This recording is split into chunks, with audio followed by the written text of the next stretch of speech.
Right ఇక bulletin లో details చూద్దాం. ప్రపంచ ఆర్థిక సదస్సులో భాగంగా ఏపీ సీఎం చంద్రబాబు స్విట్జర్లాండ్లోని దావోస్ లో 3వ రోజు బిజీగా పర్యటిస్తున్నారు. ఈ పర్యటనలో భాగంగా చంద్రబాబుతో వివిధ జాతీయ, అంతర్జాతీయ మీడియా ప్రతినిధులు సంభాషించారు. రాష్ట్రం పారిశ్రామిక అభివృద్ధి విషయంలో జరుగుతున్న పరిణామాలను, ప్రభుత్వ పాలసీలను కూడా వివరించారు. ముఖ్యంగా పంచ ఆర్థిక సదస్సు ద్వారా పెట్టుబడులు ఆకర్షించడంతో పాటు వివిధ రంగాల్లో నూతన పరిణామాలను కూడా గమనించడానికి ఈ సదస్సు అద్భుతమైన వేదికగా ఉందన్నారు. అలాగే వ్యవసాయంలో టెక్నాలజీ వినియోగంతో పరిస్థితులు పూర్తిగా మారుతున్నాయని, రాష్ట్రంలో అగ్రిటెక్ విధానాన్ని కూడా అమలు చేస్తున్నామని చంద్రబాబు పేర్కొన్నారు. అమరావతి భవిష్యత్తు నగరంగా ఉంటుందని, టెక్నాలజీ గ్రీన్ బ్లూ సిటీగా అమరావతిని నిర్మిస్తున్నామని ఎత్తి తెలిపారు. చైనా, జపాన్ సహా అనేక దేశాల్లో కూడా ఉన్న ఏజింగ్ సమస్య భారతదేశానికి లేదని, సమర్థ నూతన ముఖ్యంగా మానవ వనరులు, టెక్నాలజీ ఇండియా అదనపు బలమని కూడా అన్నారు. ఒకప్పుడు భారత్ ఎలక్ట్రానిక్స్ వస్తువులను ఎగుమతి చేసుకునేదే. ముఖ్యంగా అలాంటి పరిస్థితి నుంచి ఆ రంగంలో ఎగుమతులు చేసే స్థాయికి చేరుకుందని చెప్పారు.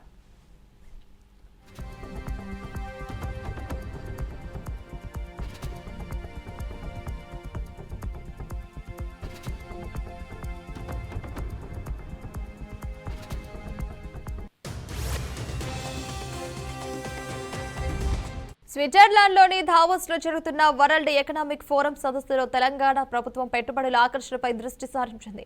ముఖ్యమంత్రి రేవంత్ రెడ్డి నేతృత్వంలోని బృందం యుఏఈ ఆర్థిక మంత్రి హెచ్ఈ అబ్దుల్లా బిన్ తౌకాల్ మర్రితో కూడా సమావేశమైంది. హైదరాబాద్ సమీపంలో ప్రతిష్టాత్మకంగా చేపట్టనున్న భారత్ ఫ్యూచర్ సిటీ ప్రాజెక్టును సీఎం వివరించారు. ప్రపంచ స్థాయి మౌలిక సదుపాయాలు, సుస్థిర అభివృద్ధి లక్ష్యాలతో రూపొందుతున్న ఈ నగర అభివృద్ధిలో భాగస్వామ్యం కావడానికి యుఏఈ ప్రభుత్వం ఆసక్తి వ్యక్తం చేసింది.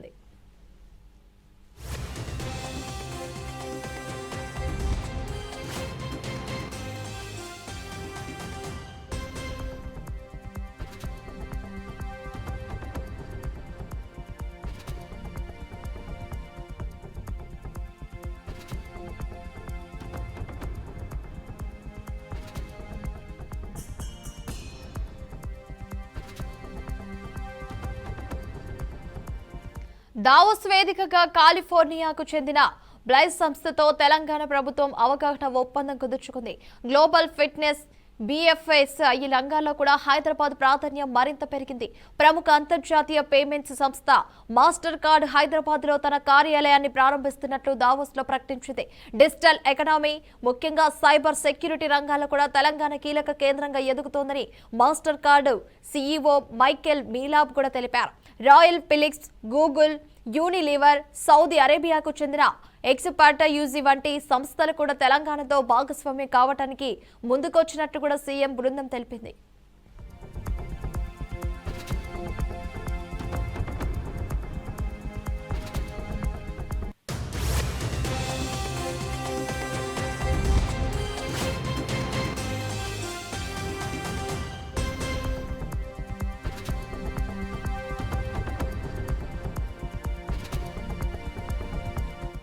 రాష్ట్రంలో రానున్న రెండవ సాధారణ మున్సిపల్ ఎన్నికల నేపథ్యంలో భాగంగా ప్రభుత్వం భారీగా మున్సిపల్ కమిషనర్లకు బదిలీ చేస్తూ ఉత్తర్వులు జారీ చేసింది.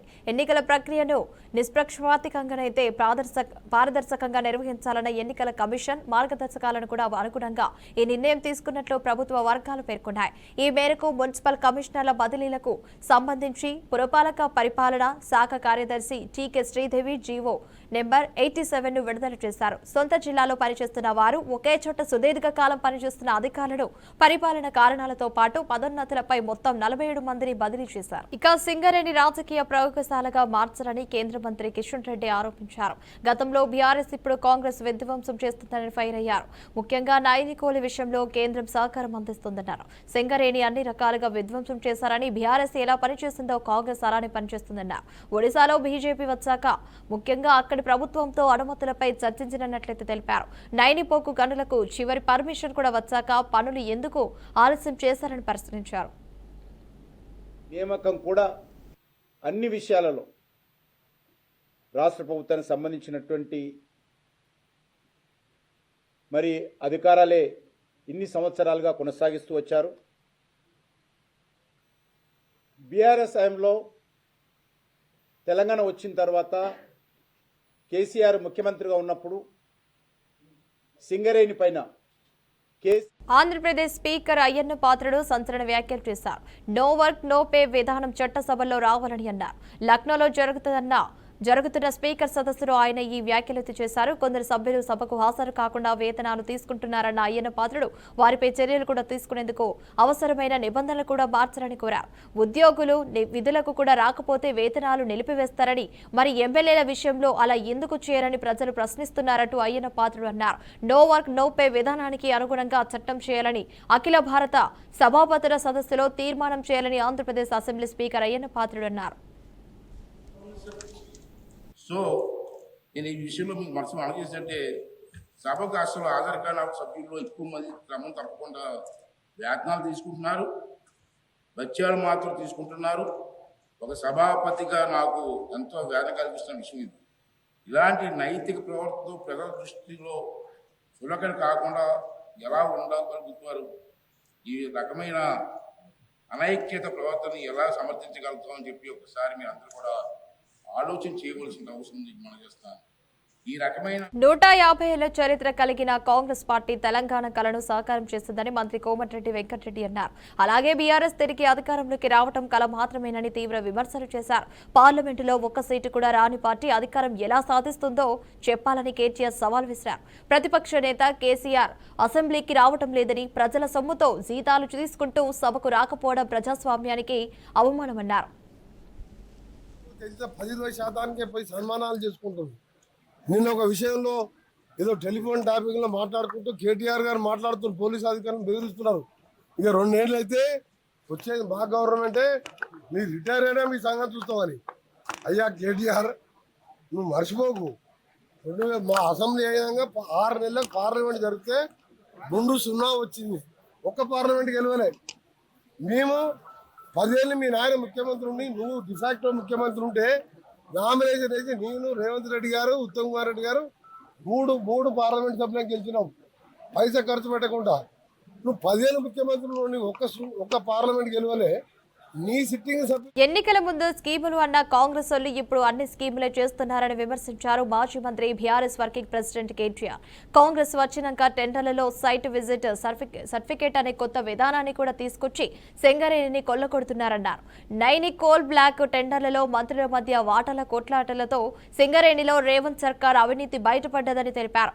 వాళ్ళు చేస్తున్న అవినీతిని వాళ్లే బయట పెట్టుకున్నారని ఎద్దేవా చేశారు. కార్మికులను కడుపులో పెట్టుకొని కార్మికులకు 10 హామీలు ఇస్తే 9 హామీలు నిలబెట్టుకున్నాం. 90% మనం వారికి పూర్తి చేసి కార్మికుల కడుపు నింపే ప్రయత్నం మనం చేసినాం. కానీ వీళ్ళు ఏం చేస్తున్నారండి? సింగరేణిలో కొత్త నిబంధనలు. గతంలో మన ప్రభుత్వం ఉన్నప్పుడు 9.5 ఏళ్ళు సింగరేణిలో ఏదైనా టెండర్ వస్తే ఎవరన్నా రావచ్చు, ఎక్కడి నుంచి దేశంలో ఎక్కడి నుంచైనా రావచ్చు, టెండర్ వేసుకోవచ్చు. ఆడ కోట్ చేసిన అమౌంట్ ఏదైతే ఉంటుందో దానికంటే తక్కువకే పోయింది. 100 రూపాయలంటే 80 రూపాయలకి నేను చేస్తా అని చెప్పి. ఫోన్ ట్యాపింగ్ కేసుపై తెలంగాణ జాగృతి అధ్యక్షురాలు కవిత కీలక వ్యాఖ్యలు చేశారు. గుంపు మేస్త్రి గుంటనక్క కలిసే ఉన్నారంటూ కూడా విమర్శించారు. పొలిటికల్ పవర్ బలహీన వర్గాలకు వచ్చినప్పుడే ఆ సమాజం బాగుపడుతుందన్నారు. మున్సిపల్ ఎన్నికల్లో బీసీలకు 42% వాటా ఇవ్వకుండానే ప్రభుత్వం ఎన్నికలకు వెళ్తోందన్నారు. జిల్లాల పునర్విభజన ఎప్పుడు జరిగినా సికింద్రాబాద్ను జిల్లా చేయాల్సిందేనని కవిత డిమాండ్ చేశారు. ప్రభుత్వం రిజల్ట్ ఏమొచ్చింది? 1. 2, మున్సిపల్ ఎన్నికల టైంలోనే ఎందుకు విచారణకు పిలుస్తున్నారు? మున్సిపల్ ఎన్నికల టైంలోనే ఎందుకు షో చేస్తున్నారు? ఇప్పుడు పబ్లిక్ అటెన్షన్ ఎందుకు డైవర్ట్ చేస్తున్నారు? ఎందుకంటే బీసీలు అడగద్దు, 42% మాకు ఎందుకు ఇవ్వాలని అడగద్దు. హైదరాబాద్ మహానగరంలో చాలా నగరాలలో ఎంత రిజర్వేషన్ వచ్చింది? 31% వచ్చింది. కొన్ని చోట్ల 36 వచ్చింది, కొన్ని చోట్ల 37 వచ్చింది. అంటే 42 మాత్రం ఎక్కడా కూడా రాలేదు. ఆ 42 అడగొద్దు అనేటటువంటి ఉద్దేశంతో ఎన్నికలు అనేటటువంటిది మున్సిపల్ కేంద్రాలలో జరుగుతున్నాయి కాబట్టి మరి ఫోన్ ట్యాపింగ్ అనే విషయం ఎక్కువ పట్టణ ప్రాంతాల్లో ఈజీగా అర్థమవుతుంది కాబట్టి ఆ అడ్వాంటేజ్ తీసుకోవడానికే ఇవాళ విచారణకు పిలిచిరు తప్పితే ఆ విచారణ తుదముడుతుందని కానీ ఆ విచారణ వల్ల నాలాంటి బాధితులకు న్యాయం జరుగుతుందనే నమ్మకం నాకు కాంగ్రెస్ ప్రభుత్వం మీద, గుంపు మేస్త్రి గారి మీద లేదు. నేను 100% చెప్తున్నా, ఇది గుంపు మేస్త్రి గారు, గుంటనక్క గారు కలిసి బీసీ ప్రజలను మభ్యపెట్టడానికి ఆడుతున్నటువంటి నాటకం. నిన్న మొన్న నవ్వొచ్చింది నాకు. కేటీఆర్ గారు పోయి సికింద్రాబాద్ జిల్లా చేయాలని ఉద్యమం చేస్తున్నారు. 10 ఏళ్లలో సికింద్రాబాద్ జిల్లా చేయమని అడిగినటువంటి వాళ్ళందరినీ కూడా అణచివేసి జైళ్లలో వేసి విస్మరించి ఇవాళ మళ్ళా కొత్తగా పోయి సికింద్రాబాద్ జిల్లా చేయాలని కేటీఆర్ గారు మాట్లాడుతూ ఉన్నారు. నేను ఒకటే చెప్తా ఉన్నాను, రేవంత్ రెడ్డి గారు జిల్లాలు పునర్వ్యవస్థీకరణ చేస్తామని చెప్పి మాట్లాడుతున్నారు. కానీ మనందరికీ తెలుసు జనగణన చేస్తున్నటువంటి కేంద్ర ప్రభుత్వం జిల్లాల పునర్విభజన పైన పాబంది పెట్టింది 2027 వరకు. అయినా సరే రేవంత్ రెడ్డి గారు నేను పునర్విభజన అని మాట్లాడుతున్నారు. అది ఇప్పట్లో కాదు. కానీ జాగృతిగా మేము డిమాండ్ చేస్తూ ఉన్నాం. జిల్లాల పునర్విభజన ఎప్పుడు జరిగినా సికింద్రాబాద్ని ప్రత్యేక జిల్లాగా ఏర్పాటు చేయాలని చెప్పి మేము డిమాండ్ చేస్తూ ఉన్నాం. అట్లానే హుజూరాబాద్లో వరంగల్ దగ్గర ఒక డిమాండ్ ఉంది. పివి నరసింహారావు గారు ఒక్కరు మన తెలంగాణ నుంచి ఎదిగి ప్రధానమంత్రిగా పోయినరు. వారి పేరు పెట్టాలనే డిమాండ్ ఉంది. ఏదో ఒక జిల్లాకు పివి నరసింహారావు గారి పేరు పెట్టాలని కూడా ఈ సందర్భంగా నేను డిమాండ్ చేస్తూ ఉన్నాను. మనకు మున్సిపల్ ఎన్నికలు వచ్చినాయి. మొన్ననే లేటెస్ట్గా గ్రామ పంచాయతీ ఎన్నికలలో బీసీలకు అన్యాయం జరిగింది. 42% రిజర్వేషన్ ఇవ్వకుండానే ముందుకు పోయినరు. ఇవాళ మున్సిపల్ ఎన్నికలు వచ్చినాయి. మళ్ళీ మున్సిపల్ ఎన్నికలలో 42% మాట ఎత్తకుండా కాంగ్రెస్ ప్రభుత్వం ముందుకు పోతుంది. ఆ ముందుకు పోయేటటువంటి సందర్భంలోనే మరి బీసీలు ఎక్కడ తెలుసుకుంటారో, మరి చాలా సంస్థలు వ్యక్తులు ఎక్కడైతే గలమెత్తుతారో అనేటటువంటి ఆలోచన రాగానే ఏం చేస్తారు? గుంపు మేస్త్రి గారు గుంటనక్క గారిని ట్యాపింగ్ కేసులో పిలుస్తారు. గుంపు మేస్త్రి గుంటనక్క ఇద్దరు కలిసే ఉన్నారు. మభ్యపెట్టేటటువంటి ప్రయత్నం ఇది తెలంగాణ సమాజాన్ని. రేపు పొద్దున మీరు నోటిఫికేషన్ ఇస్తున్నారు మున్సిపాలిటీస్ కోసం, మా బీసీలంతా ఏకమవుతారు, ఏమైంది మా 42% అడుగుతారని చెప్పి కొత్త డ్రామా మొదలుపెట్టిరు తప్పితే ఇది ప్రజలకు వనికొచ్చేటటువంటిది కాదు. వాళ్ళిద్దరు కూడా కలిసే ఉన్నారు. ఇవాళ బీఆర్ఎస్ పార్టీ ఎక్కడ అడిగిందో ఒక్కసారి ప్రజలు గుర్తు చేసుకోవాలి. బీసీలకు 42% రిజర్వేషన్ ఇవ్వకుండా ఎట్లా మున్సిపల్ ఎలక్షన్లకు పోతారని బీఆర్ఎస్ పార్టీ ఉద్యమాలు చేస్తున్నదా ఇవాళ బీసీ బిడ్డలు గమనించాలి. కాంగ్రెస్ పార్టీ ఆలోచన చేస్తున్నదా ఇవాళ బీసీ బిడ్డలు గమనించాలి. మాకు చాలామంది ఫోన్లు చేస్తున్నారు, జాగృతిగా మీరు మద్దతు ఇవ్వండి అని. మేము ఇంకా ఫుల్ ఫ్లెజ్డ్ పొలిటికల్ పార్టీ కాలేదు, ఎన్నికల్లో పోటీ చేసే పరిస్థితి లేదు. కాకపోతే ఎవరు ఎక్కడ నిలబడ్డా బీసీ, ఎస్సీ, ఎస్టీ, మైనారిటీ, ముఖ్యంగా మా ఆడబిడ్డలు, మా యువ మిత్రులు ఎక్కడ నిలబడ్డా వారు మా మద్దతు కోరితే తప్పకుండా జాగృతి తరఫున మద్దతు ఇస్తామని నేను ఈ సందర్భంగా తెలియజేస్తూ ఉన్నాను. రాష్ట్ర వ్యాప్తంగా అనేక మున్సిపాలిటీస్ నుంచి మాకు ఫోన్స్ వస్తున్నాయి. వారందరికీ ఒకటే మాట చెప్తున్నాం, జనరల్ సీట్ ఉన్నా సరే వెయ్యండి. ఎందుకంటే నేను యువతకి ఇవాళ పిలిపిస్తూ ఉన్నా, మహిళలకు ఇవాళ పిలిపిస్తూ ఉన్నా. మనం రాజకీయాల్లో ఎమ్మెల్యేలుగా ఎదగాలి, ఎంపీలుగా ఎదగాలంటే గ్రామ స్థాయిలో అవకాశం ఉన్న కాడ మొదలు పెట్టండి. మీకు ఎక్స్పీరియన్స్ వస్తుంది. గెలుపు ఓటమి ఇంపార్టెంట్ కాదు. ఎలక్షన్ ప్రాసెస్ ఎట్లా ఉంటుంది, ఎలక్షనీరింగ్ ఎట్లా ఉంటుంది, ప్రజల దగ్గరికి పోయి ఓటు అడిగేటటువంటి విధానం ఎట్లా ఉంటుంది, ఇది మీకు ఒక ట్రైనింగ్ గ్రౌండ్గా, ఒక ప్రిపరేటరీ గ్రౌండ్గా పనికొస్తుంది. కాబట్టి మున్సిపల్ ఎన్నికలు సంపూర్ణంగా మీరు వాడుకోవాలని చెప్పి తెలంగాణ యువతకు, తెలంగాణ మహిళలకు, తెలంగాణ బీసీ బిడ్డలకు నేను పిలుపునిస్తూ ఉన్నాను. మాకు ఎక్కడ వీలైతే అక్కడ మమ్మల్ని ఎవరు అప్రోచ్ అయితే వాళ్లకు మేము మద్దతు ఇస్తాం. బోల్డని విచారణలు చేసింది ఈ ప్రభుత్వం. రిజల్ట్ ఏమొచ్చింది? ఏపీ రాజధాని అమరావతిని చట్టబద్ధత చేసేందుకు కూటమి ప్రభుత్వం ప్రయత్నం చేస్తున్న విషయం తెలిసిందే. అయితే రాష్ట్రం తరఫున ఇందుకు కావాల్సిన అన్ని చర్యలను పూర్తి చేసింది. ముందుగా కేబినెట్ లో చర్చించేందుకు సిద్ధమవుతుంది. ఇక్కడ ఆమోదం తెలిపిన తర్వాత ఆ ఫైల్ ను కూడా పార్లమెంటుకు పంపాలని డిసైడ్ అయ్యింది.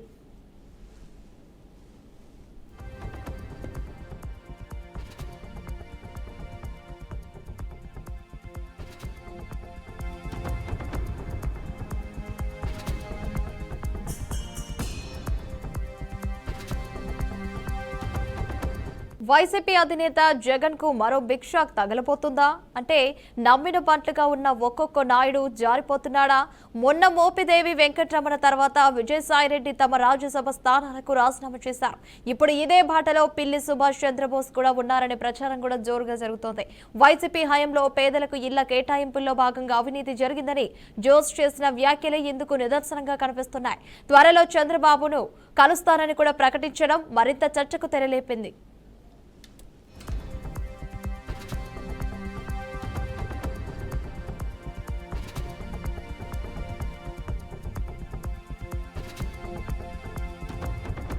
సీఎం రేవంత్ రెడ్డి ఆదేశాలతో సరూర్ నగర్ చెరువు అభివృద్ధికి చర్యలు చేపట్టినట్లు హైడ్రా కమిషనర్ రంగనాథ్ తెలిపారు. ప్రభుత్వ అనుమతులతో మినీ ట్యాంక్ బండ్ పనులు అయితే కొనసాగుతున్నాయని చెప్పారు.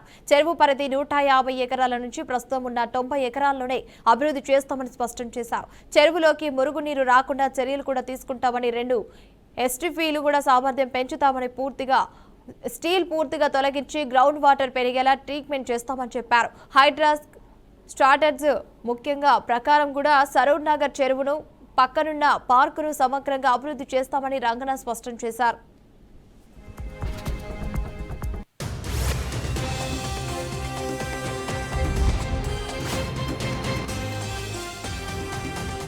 ఆసియా ఖండంలోనే అతిపెద్ద గిరిజన జాతర, కోట్లాది భక్తుల విశ్వాసానికి ప్రతీక, ఆదివాసీ సంస్కృతి, చరిత్ర, ఆత్మగౌరవానికి గుర్తుగా నిలిచిన మేడారం సమ్మక్క సారలమ్మ జాతర ఇప్పుడు మరో చరిత్ర సంతరించుకుంది.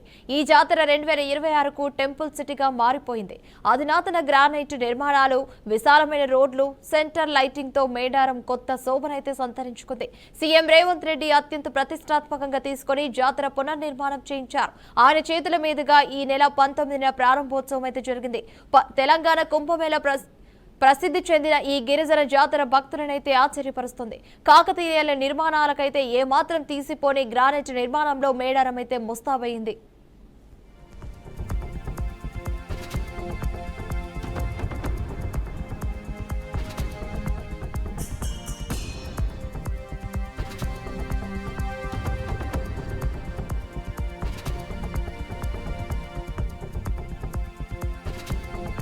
వివాదాల దర్శకుడు Ram Gopal Varma Oscar winnings song జై హో పై కూడా తాను గతంలో చేసిన వ్యాఖ్యలపై స్పష్టతనిచ్చారు. తన మాటలను సందర్భానికి భిన్నంగా తప్పుగా అర్థం చేసుకున్నారని పేర్కొంటూ సోషల్ మీడియాలో ఒక ప్రకటన విడుదల చేశారు.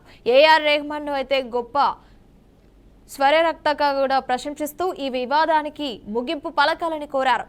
జై హో పాటకు అసలు స్వరకర్త ఏఆర్ రెహమాన్ కాదని గాయకుడు సుఖ్వీందర్ సింగ్ అని కూడా చెప్పుకొచ్చారు. ఈ పాత వీడియో క్లిప్ తాజాగా సోషల్ మీడియాలో ఒక్కసారిగా వైరల్ కావడంతో ఈ వివాదం మళ్లీ తెరపైకి వచ్చింది. ఈ నేపథ్యంలోనే వర్మ స్పందించారు. జై హో పాట విషయంలో తన మాటలను తప్పుగా అన్వయించారు. తన దృష్టిలో ఏఆర్ రెహమాన్ నేడు కలిసిన వారిలోకెల్లా గొప్ప స్వరకర్త, అద్భుతమైన వ్యక్తి అని తెలియజేశారు. ఇతర క్రెడిట్ ను కూడా తన ఖాతాలో వేసుకునే రకం కాదని తెలియజేశారు.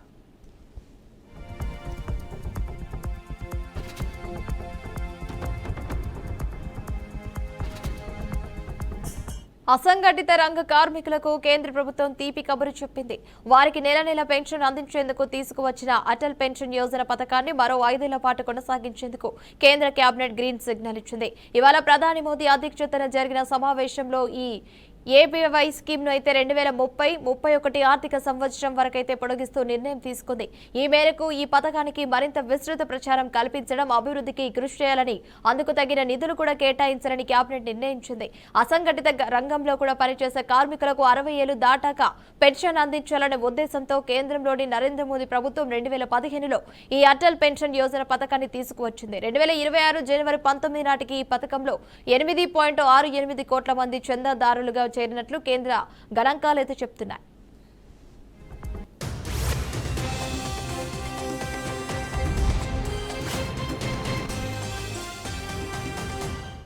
2026 T20 ప్రపంచ కప్ కు సంబంధించి ఒక కీలక పరిణామం చోటు చేసుకుంది. ఈ టోర్నీలో భాగంగా భారత్ లో తమ మ్యాచ్లు ఆడేందుకు బంగ్లాదేశ్ విముఖత చూపగనైతే ఇప్పుడు ఆ దేశానికి పాకిస్తాన్ క్రికెట్ బోర్డు మద్దతుగా నిలిచింది.